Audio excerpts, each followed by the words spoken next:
During the last few months, many people have had the time to take up new hobbies. I've painted and sketched all my life. But most people haven't picked up a pencil or a paintbrush since leaving school. I believe there is an artist in all of us, so I've come here to one of the last remaining mills in the UK making paper for artists. St Cuthberts, nestling below the Mendip Hills, has been on the same site since the 1700s. But many of the employees who take so much care in their craft have never put paint to the paper they make. It is really lovely when you see something that's absolutely gorgeous hung in a gallery and then you realise it's on your paper. Paper, to me, it just has to be right. I believe the paint and the pencil have a connection to the paper, and if it's right, it reveals the beauty in every stroke that is laid. And it's important that every sheet of paper is the same as last time we make it. We go to great strides to ensure that every batch of paper we make on our paper machine, when it arrives to you, you don't notice any difference.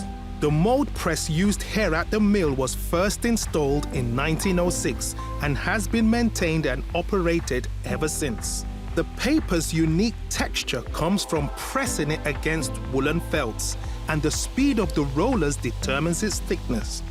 The final product is then cut and packaged by hand, ready for shipping around the world. Phil Staple is known as a master paper maker. He's devoted his entire working life to its production. Can you walk past a piece of paper without judging it? No, undoubtedly not. I mean, you go to a restaurant and you get given a menu, you can't help but look through it and look at the surface of it. What's it like to be one of the last people remaining that makes paper this way? You feel quite proud that this is what you've done for a long time, and you feel quite proud that it will carry on happening for years to come. Today, Phil's colleagues, none of whom are artists, are going to be using watercolours to create his portrait upon the paper of which he is so proud. Being an engineer, I'm normally used to drawing with rulers and protractors. It's my first time painting on the paper we make, so I'm looking forward to it. I mean, I'm not really the best at painting, so it's a bit nerve-wracking, but I guess it'll be all right. Before starting a watercolour painting, you first need to do an outline sketch in pencil. That's going well, Neil. I've got him putting on a little bit too much weight. Make sure you don't make the pencil marks too dark, remember that, yeah? Okay, yeah. Good, yeah, good. So this is completely new. It's not a million miles away, so I'm pleased about that.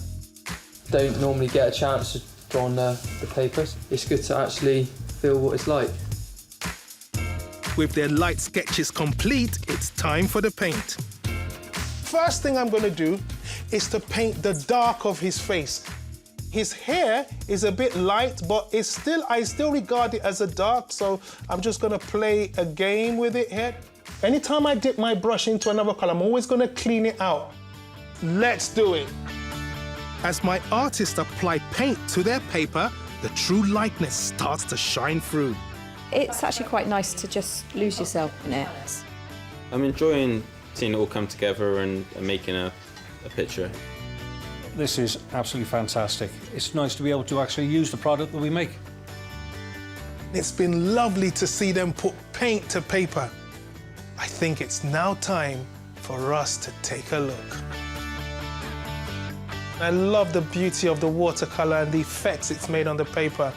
I like the cheeky little smile it got on Phil there, and I like the positioning of their head. It's quite contemporary.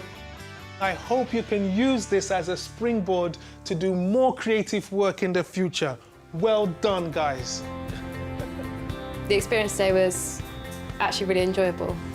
It's been unbelievable. I'm going to carry on this now as a hobby as much as I can. Painted on the paper they create, here are all of our paper mill portraits.